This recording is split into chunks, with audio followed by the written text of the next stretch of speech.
In fact, Hindus believe in one God, called Brahman, who is present in everything. But they also believe that this one supreme God can appear in many other godly forms, like Vishnu, Shiva, Parvati, and her son Ganesh. You know, in our religion, whichever God you worship, ultimately it is the same one God. There is no such thing as one favorite God. But I do like Ganesh because he is the God of intelligence. I am a student, and this is the age to ask the question why. All of the answers to the question why are given by the intelligence. And the Lord of intelligence is Ganesh.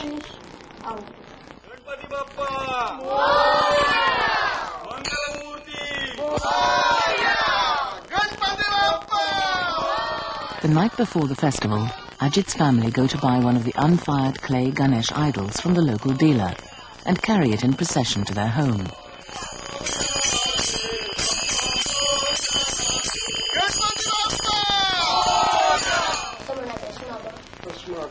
Very early the following morning, Ajit's father begins a puja with offerings of food, flowers, incense and water to invite Ganesh to become present in the idol.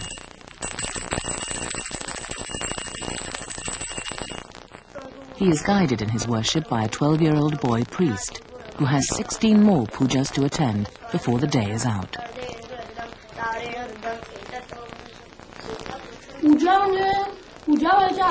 Before the puja, it is only an idol of clay from the viewpoint of faith.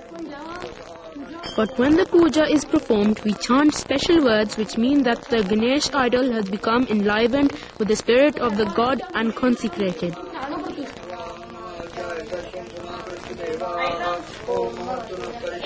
The blessings from God.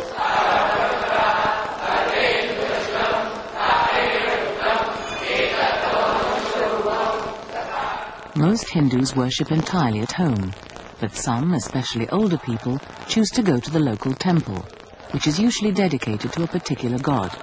In this case, Ganesh and his father Shiva. Visiting the deity is like going to see a friend you respect and to whom you're bringing a gift. A bell is rung to attract the god's attention.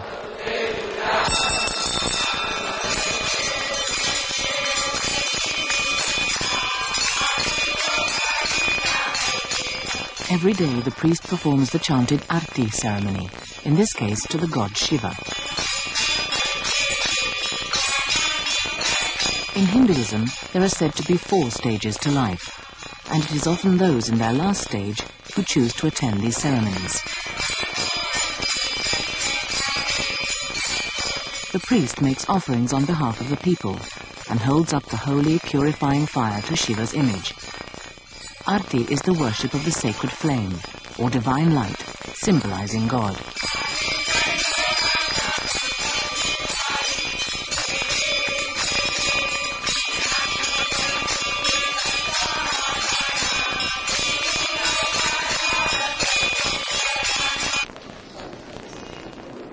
At Gauri's house, the women of the household are painting footsteps on the floor to welcome the arrival of another deity, also called Gauri.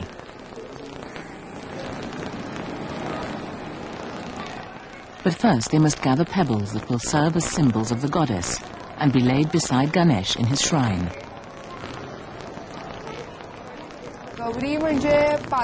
Gauri is another name for Parvati, who is Ganesh's mother.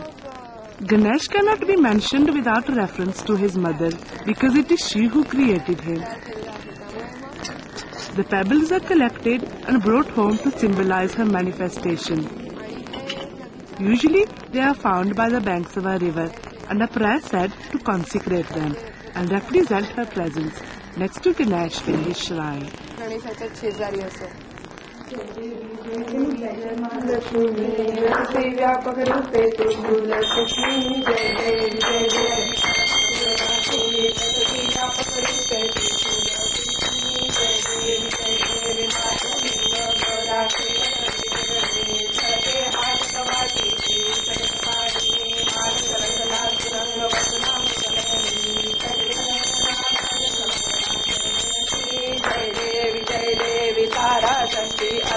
Shiv भज का गौरी सांख्यवर्ती प्रकृति निर्गुण निर्धारी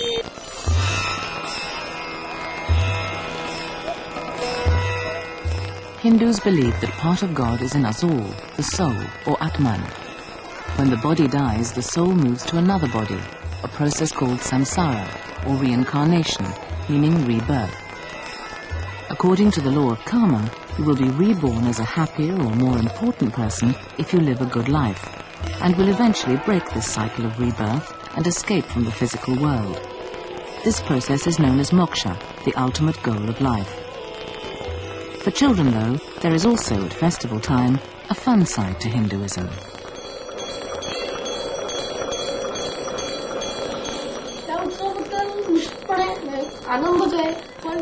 I do feel happy about this festival. From a personal point of view, I feel this because everybody meets and gets together. A festive air of happiness fills the house, but in the community as a whole, it's also very important because there are cultural programs held every night. Through sermons, drama and music, not only is entertainment provided, but knowledge too is imparted.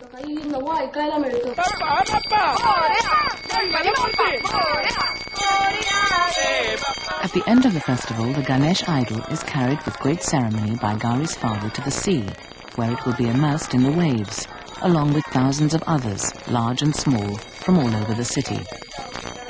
Before the immersion, the family perform a final puja to say farewell to Ganesh until next year, and then he's taken down to be dissolved in the waves.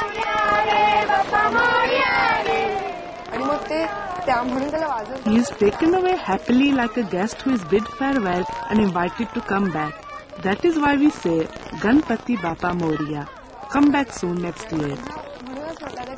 You are not going away forever, but must return soon to our home. It is only for a short while that we shall be away from each other.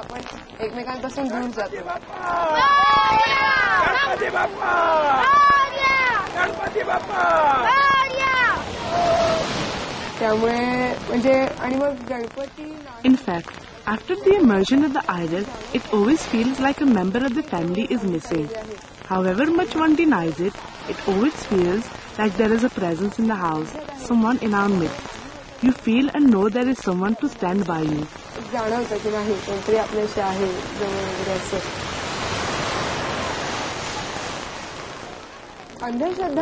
It cannot be called blind faith. It is a belief. Every person needs a place to put his faith. Otherwise, he becomes arrogant on the strength of men's scientific discoveries and creations. But we have to accept there is someone else who created this universe and is greater than us. And for that, you need someone greater than yourself to bow before.